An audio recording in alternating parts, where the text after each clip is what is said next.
Hey everybody, this is Kennedy Hawk from the Marvel Champions Monthly Fan Podcast team. With the release of the Galaxy's Most Wanted campaign expansion, there's been a lot of community members talking about how difficult the campaign is, and they're not wrong. A lot of people have requested and talked to me about different ways to tone down the campaign to be a more scalable, fun level of content, but without changing some of the direct features of the campaign. So I wanted to make a video to overview a lot of those different strategies so people can try out and try to enjoy this new content the way that works best for their playgroup. So we're going to get into the Galaxy's Most Wanted tone down modifications for the Galaxy's Most Wanted Marvel Champions campaign. What are we going to talk about today? Well, we're going to talk about this campaign expansion. It is hard. People are not wrong when they say it is hard. It is hard. Even veteran players with power decks are struggling with this new campaign. The new content is very fun, but it is very, very, very, very challenging. We've been gathering lots of ways to tone down the campaign to fit your play level or your play group's style, because the best part of Marvel Champions is how modular it is. You can swap module sets, you can swap villains, you can swap heroes, you can swap aspects. You can also swap the difficulty of this campaign, and we're going to go through some of the ways that you can do that in this video. So we're going to talk about 3 official solutions. FFG has offered 3 official solutions: campaign difficulties, skirmish mode, and swapping. And then the community, even on Reddit yesterday and in Discord today, has been coming up with a ton of ideas on how you could change that campaign to make it a little bit more scalable for your playgroup. So we'll go over those methods and include them at the end of this video. So first, let's look through the official ways that FFG has released that you can adjust this campaign. In our RG 1.4, it states that there are 4 campaign difficulty levels. There's a standard level where you use the standard campaign setup and standard villains, standard expert where you use the standard campaign setup and expert villains, expert standard where you use the expert campaign setup and standard villains, and expert, which is just insane. No, just cross that line out and don't do it. No, I'm just kidding. It uses the expert campaign setup and expert villains. There's lots of pros and cons to this approach, but it can be a little bit confusing. So there's lots of combinations, and it can be tunable to your team. I would even argue if you get halfway through the campaign and you're struggling on expert standard, just tone it back down to standard expert or standard in the middle of the campaign. Your group's probably not going to care, and you'll have a lot more fun with this new content, and that's the goal of buying games, is to have fun, not to beat your head into a wall frustrated. So these 4 difficulty levels exist. Use them to find your playstyle, and once you've beaten your playstyle, just push yourself up to the next level and see how much you've improved by playing these scenarios. The cons with this, it's really, really, really poorly named. So it's a little bit confusing, right? There's a standard expert mode. Well, there's also an expert modular set, and there's expert villains, and there's an expert side scheme. So what expert am I experting with my expert campaign? It's extremely complex. So I'm going to break down, and hopefully this will help you remember, but it's still difficult for me to remember. So if you're playing a standard campaign setup, you're going to use the standard campaign side scheme side of the card. And when you look in that Galaxy's Most Wanted rulebook and it says under special setup, you're only going to follow the things that it says for standard mode only. That means you're not going to have continuing hit points and things like that. You're not going to lose out on rewards if your player is eliminated but another player wins. You're playing the standard campaign rules only. Within the standard campaign rules, you can use the standard villains, which is the villain 1 and 2, or you can use the expert villains, which is usually the villain 2 and 3. This also means with the standard villains, you wouldn't include the expert modular set, but with the expert ones, you would. So you can do that for both the standard and expert campaign setup. The unfortunate thing is even standard is really hard. It's still way harder than the standard scenarios we've seen in the past. So if you're used to playing standard, you're going to have to find a way to either figure out what cards can help you beat this new standard level, or what other tools there are out there, and that's what we're going to talk about in this video for making standard bearable for normal standard players. Alright, so they've introduced this new mode. It's not really a new mode, it's basically rookie mode renamed, called skirmish mode. You pick one villain stage, either 1, 2, or 3, you play against them. They can even be combined with heroic mode or hazard mode if you really wanted to, but that's for people that want more challenging things. We're talking about easier things. The nice thing is games are really short, right? If Collector's only got 13 HP, that's 1 Hulk smash. So it's totally tunable to your team. If you're doing villain 2, villain 2, villain 2, and you say this is really easy, maybe you put villain 3 in for the 4th scenario. Or if you're playing villain 2, villain 2, villain 2, and you're like, wow, this is still hard for us, maybe do villain 1 in another scenario. And it's not going to take away from your game experience. The cons is that it's also very short. Like I said, right, if a villain has 13 HP and you can kill him with 1 Hulk smash, you can just mulligan into a win. That's not enjoyable either, right? Winning on turn 1 isn't rewarding, and losing on turn 1 isn't rewarding. Playing until turn 5 or 6 and maybe winning, maybe losing, that's like the sweet spot for Marvel Champions. So games can be a little bit predictable and rushable with this skirmish mode. Even playing with Villain Stage 3, you can play Villain Stage 3 Heroic 17, but if you one-shot the villain, it doesn't matter. He's dead before you even get those extra cards. So got to be a little bit careful with campaign mode. All right. The last thing is swapping modules. So FFG has offered us the chance to swap modules to tune the Galaxy's Most Wanted campaign to our level. So the modules in Galaxy's Most Wanted are very hard. They are very minion heavy, they are very boost ability heavy, their stats are big, there's lots of guard and confuse and patrol. It can be painful. So the pros of this is it's fully in the player control. You can pick whatever your favorite module is and put it in. You can pick the easiest module and put bomb scare and everything. And as new content comes out, it's going to let us revisit this campaign over and over again, trying different difficulty levels. The cons are that the theme doesn't really jump out at you unless you stretch your logic really far. I mean, all the modules in the campaign box are cosmic themed, so they make sense in this Galaxy's Most Wanted setup. And there's no documented difficulty of how bomb scare affects the Brotherhood of Badoon. So you're going to have to experiment and figure that out for yourself. So with these modules, I've gone through and picked some modules that I think work well with the villains, but also tone down the difficulty a little bit. So here are my suggestions, but definitely figure out your favorites and put them in the comments below so people can try out these combinations. With Drang, I think if you replace the Band of Badoon modular set with Weapon Master and Masters of Evil, you end up with a slightly bigger module. You still have lots of minions for when Drang goes to stage 3, and Weapon Master works well with his staff to do all sorts of fun things, but you end up with a slightly easier scenario, a lot less boost abilities, or at least easier boost abilities to deal with, so hopefully it could still be fun. You're going to have to stretch your imagination and pretend that the Badoon kidnapped the Masters of Evil and hired them to go to Earth in this evasion, but maybe you can do that.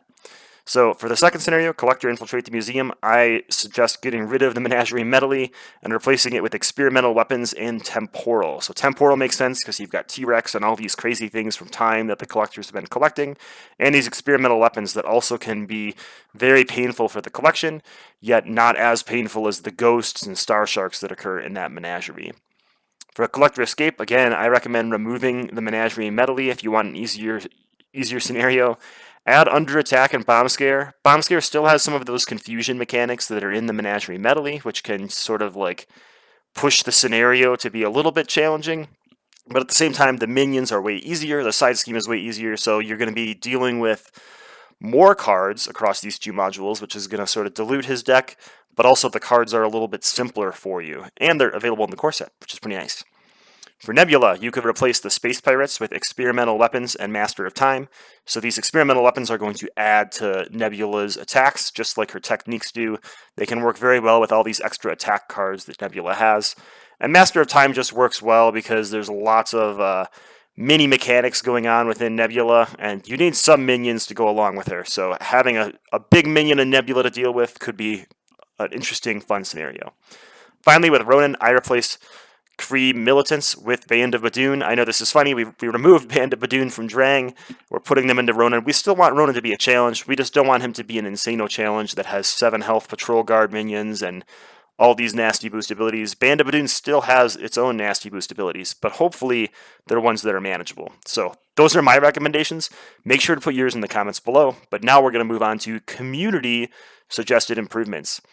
So the first one I wanted to talk about is market modification. There is a market in the campaign, and you earn these victory point units, and then in between scenarios, you buy things from the market. So it can be really hard to build up those victory points, and actually defeating the Badoon Headhunter makes future scenarios harder by adding more surge cards to the deck.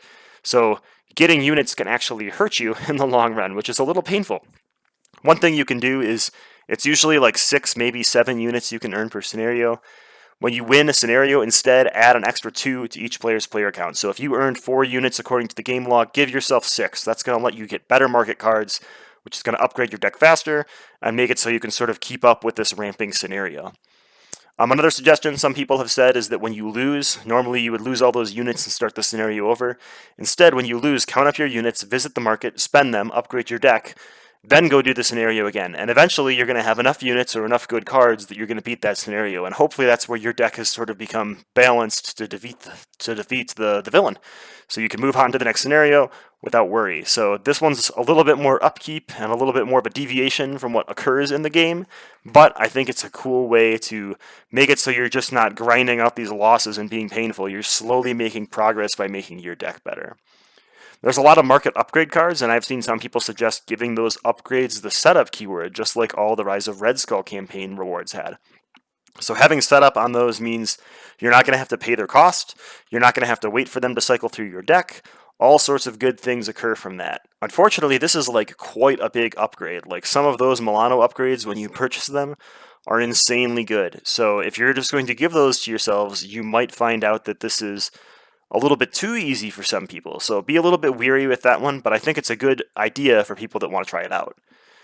One that I found is a little bit more tenable is after I do my mulligan, I then search my deck for one campaign card and add that campaign card to my hand. It gives me this initial boost as a hero, so if I'm Captain America, I start with 6 cards, I go and search for my shield, I go and search for one more campaign card, and I get that in the first round, so I can get my Hyper Thrusters out right away. I can get my Treachery canceling card into my opening hand and be prepared for that initial villain surge, and it helps catch you up a little bit. So I would never suggest doing all 4 of these market modifications, and I'm sure there's a lot more market modifications that everyone has come up with. But adjusting how you interact with the market and the way that works can be one way that it can sort of catch you up to the villains if you feel like you're falling behind the villains constantly. So I suggest this as like a first pass. It's a minor change to the game. You're still doing all the setup and all the villain stuff the same. You're just changing this in-between phase and then giving yourself this initial boost potentially. So, market modifications, A+. Another thing, this is my favorite one actually, is campaign continuation. So we just defeated Rise of the Red Skull, and in the book it says that the Collector was watching the events of Rise of Red Skull, and he sends these Banoon as his agents to Earth to go steal that stone that Red Skull was using. Well, that's great. So my heroes just went through Rise of Red Skull, so I should get to keep some of those rewards. And there's a way you can stage that into this campaign and still have fun. So this is what I've been doing, and I suggest people try it out. I think it's pretty fun. It gives you a little bit of a reward after each stage or each villain to help you ramp up to Ronin, who's the real hard problem in the campaign. So you fight Drang. Once you beat Drang, each player is going to choose one basic condition to add to their deck. So that's the setup condition that's going to give you +1 thwart or +1 attack or +1 defense. Then you fight the Collector one. You're in the collection and you steal a tech upgrade from him. So after you defeat Collector 1, you're going to add a tech upgrade to your deck. So you'll pick one of those tech upgrades from Red Skull, add it to your deck, put it in the campaign log, and remove it from the campaign log just like you would in Red Skull. Those sneaky heroes, they stole it from the Collector. So he's mad, and they have to escape him. So once they do escape him and they defeat that, they're going to feel really good about themselves, and they're going to flip their condition to the improved condition side, because they're going to celebrate their victory against Collector 2. We're over halfway through the campaign. Then you're going to have to fight Nebula and chase her down to get that Power Stone. What I would suggest after Nebula is that each player takes one of those rescued allies from the Rise of Red Skull campaign box and adds them to their deck. So you've saved one of these allies from Nebula and her band of pirates, and now you can go into Ronin with these 4 Rise of Red Skull rewards, plus all of your market rewards, and hopefully it gives you a shot at taking down the big boss himself. So this is one of my favorite ones. You can adjust where these things take place. You can move the basic condition to before the scenario even starts. You could even fit these into the market if you wanted to add these as market cards instead of just giving yourself this bonus. But I found this to be a really fun way to enjoy the Galaxy's Most Wanted campaign without it going bonkers crazy one way or the other. Alright, so finally some campaign side scheme adjustments. This is one that I've been testing a little bit, and I'm not sure if I like it totally yet. But one of the things in the campaign is each campaign mission starts with a side scheme in play. Sometimes those side schemes help you. Usually they hurt you along the way, and they have nasty side scheme icons on them. So thanks to hallofheroes.com for these pictures, hallofheroeslcg.com, go check them out. But what I don't like about these side schemes is they give the villain this initial boost before the heroes have even had a chance to set up their board and have a chance to fight this villain, which might be what a villain would do in real life, but it's not what they typically do in Marvel Champions. Where the villains have always really needed help is halfway through the game. When the villain flips, a lot of times the heroes are fully set up and they just dismantle the villain when he's in his hardest form or when she's in her hardest form.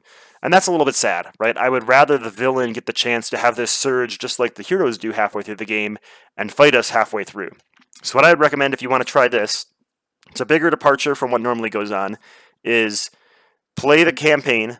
Don't put this campaign side scheme into play until you flip the villain the first time. So when you flip Drang from stage 1 to stage 2, put Badoom Blitz into play. Now you've got to deal with this Badoom Blitz. If you want to get the victory point, you're going to have to focus on that and leave Drang 2 up for longer. If you don't want the victory point, you could just bum rush Drang 2, but you're going to end up with less money to spend in the market, so it balances itself a little bit. If you want to be really spicy, you could add text to each of these cards that says the villain cannot be damaged while this side scheme's in play. So when you get to the harder villain phase, all of a sudden a side scheme comes out, your team has to rally together, thwart away the side scheme, then they can defeat the villain, and you have this nice surge halfway through, but not this giant surge at the beginning of the game. So this is like a campaign side scheme adjustment. Not sure what I would call it yet, but I've been playing it in Standard and Expert, and I found it to be fairly fun. So I definitely recommend trying it out. See if it works for you and your team. Let me know below if you have any other suggestions about how to tweak these campaign side schemes to make them a little bit more tractable and enjoyable. All right, finally, some Milano tweaks. A lot of people have had suggestions about the Milano. It's this support that's a permanent setup. The first player controls it. It can generate a resource for any player. It's amazing. It's often used as a resource or just to remove threat from the main scheme. But there's been a lot of suggestions of things you could do to the Milano. So the Milano generates a resource, but it could be for any player. You could also make it so when you control the Milano, your hand size is increased. So after you've used the Milano for a turn, you get to draw one extra card, survive the villain phase, and then pass Milano to the next player. So it sort of passes like an extra boost of economy through the team. You could add an interrupt to the Milano, just like the resource ability that says exhaust the Milano to cancel a surge ability or a boost ability or something like that. Surge and boost abilities are things that make this campaign very, very difficult. So they're things that I would think adding them to the Milano would give the players a fighting chance against some of these tougher villains. And someone even suggested having the Milano ready at the beginning of every phase. So usually the Milano only readies at when all the player cards are ready, but then you use it during the villain phase to cancel some treacheries and you lose out on the resource. So if you ready it at the beginning of both phases, you sort of get to use it twice, which can be a little rewarding and also a little more useful to the team. All right, so Shivian from, I may have butchered the name, I apologize if I did, from Reddit and Discord has been gathering some individual scenario tweaks. So we're going to list them here along with some other ones that I've been coming up with. So for each scenario, these are things you could tweak to make the scenario easier. Again, just like the market modifications, I would never recommend making all of these changes at once. The designers have designed the thing they designed.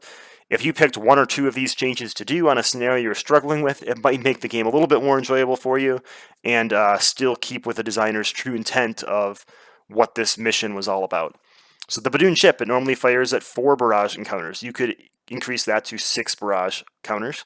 You could add another ability to the Milano to allow you to exhaust the Milano to remove a barrage counter. That way you can avoid this indirect damage if it's going to destroy your team. The main scheme for Drang for both stages starts with a lot of threat on it, so you could start the main scheme stages with 0 threat, allowing you a little bit of breathing room at the beginning of the game. You could also change the main scheme. They increase by 2 per player per round to 1 per player per round, so it's more like the rest of the scenarios we've seen so far, other than a couple that have had 2 per player. And this is one of my favorites, is the boost abilities in the campaign, and this could be in there for all 5 scenarios, are real gross. So if you start each game by having each player put 1 target acquired into play from Black Widow's pack, you're going to get 4 boost abilities canceled in the 4-player game, and that's really going to save the team a lot of heartache and grief. So just starting the game with a target acquired in play, minor tweak, but pays dividends and enjoyment of the game. All right, next, Collector Infiltrate the Museum. You could allow 6 cards per player in the collection instead of 5, delaying that loss condition. You could allow players to remove 2 cards from the collection, because normally they can either exhaust or spend resources to remove a card, but they couldn't do both per round, so you could allow one of each of those activations. You can even allow players to remove as many cards as they can afford, which is totally fine, as long as your group agrees to it. Allies are a little bit of a struggle in this scenario, because when they are defeated, they go to the collection, or when they're expended. So you could allow allies to exhaust or remove a card from the collection, just like the hero. That way your allies that are at low health aren't just useless to you, taking up space. Instead, they have a function. You could say things like minions do not go to the collection, or only player cards can be collected, and things like that. Just tweaking how that collection mechanic works to your choosing, and still enjoy this scenario that has a different loss-win condition, which is something we've all been begging for. So great design, just very challenging to players. When you're escaping the museum, you could use a couple upgrades to the Milano. You could exhaust the Milano to remove a confused status card. There are so many cards in this scenario that cause confused, and the whole point is thwarting, so when you get confused 3 rounds in a row, you just feel like a lump of coal to the team, not being helpful. So allowing the Milano to remove a confused from you seems really good. You could also let the Milano allow you to exhaust or discard a face down encounter card, because that Library Labyrinth is going to give you extra encounter cards to help you thwart. But then at the same time, you're playing heroic mode, and we all know how people love heroic mode. If you're looking to tone down the campaign, you probably didn't enjoy it very much. So using the Milano to do that instead of removing threat or instead of providing a resource could be a big boon.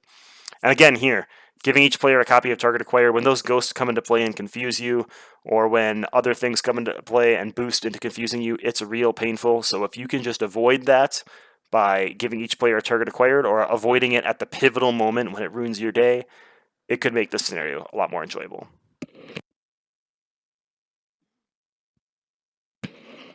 Alright, for Nebula, you could allow the team to remove 3 evasion counters instead of 2 per round. Removing 2 per round when she surges into adding more counters, they can kind of stack up to the point that it's unmanageable.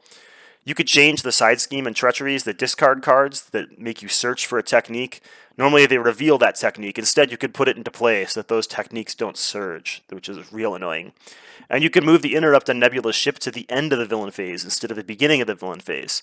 If it happens at the end of the villain phase, then that evasion counter doesn't place threat that round. So if you clear the ship every round, you're not getting threat put onto the main scheme, but you're investing more resources into it. So it balances it a little bit, but puts it a little bit more in the hero's favor.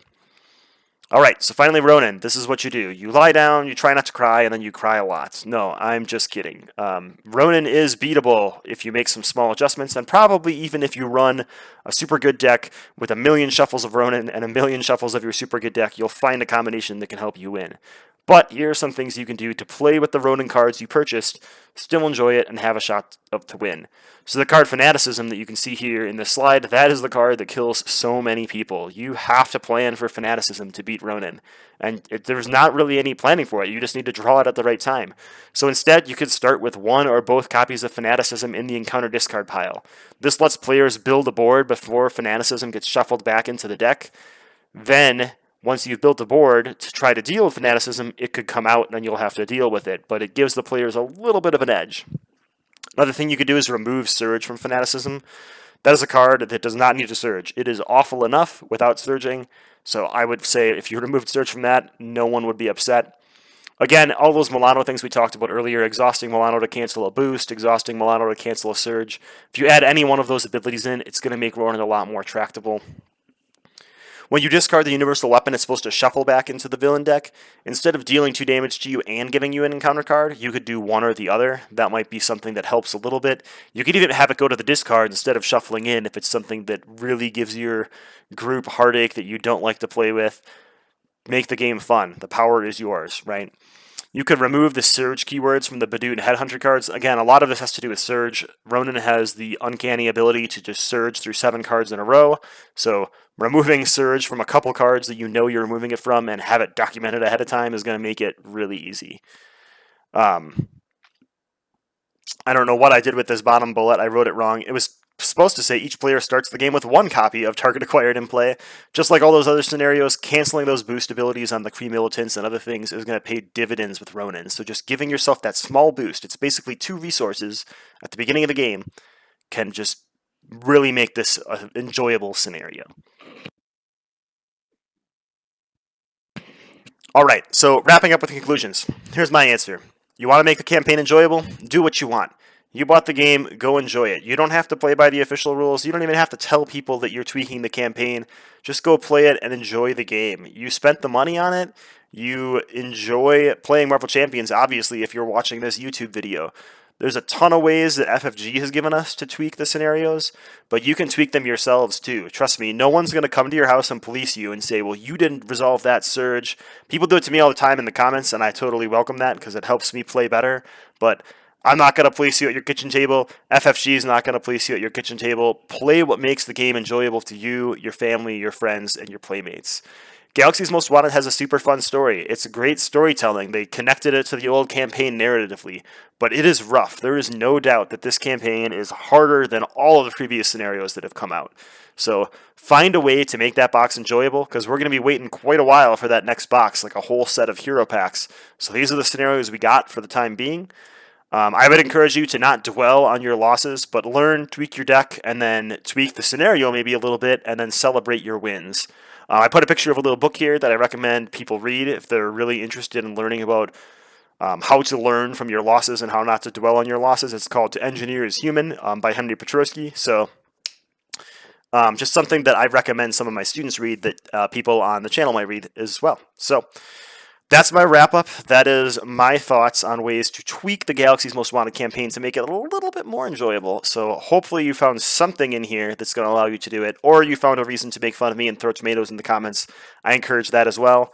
If you have a different way to tweak this campaign to make it more enjoyable for your play group, or a different thing that your team did, list it in the comments below, because I can guarantee someone will read it and think, that's a really awesome idea, I'm going to go try it. And you'll have made someone else's Galaxy Most Wanted experience a little bit better. So thanks for tuning in. Have a great day.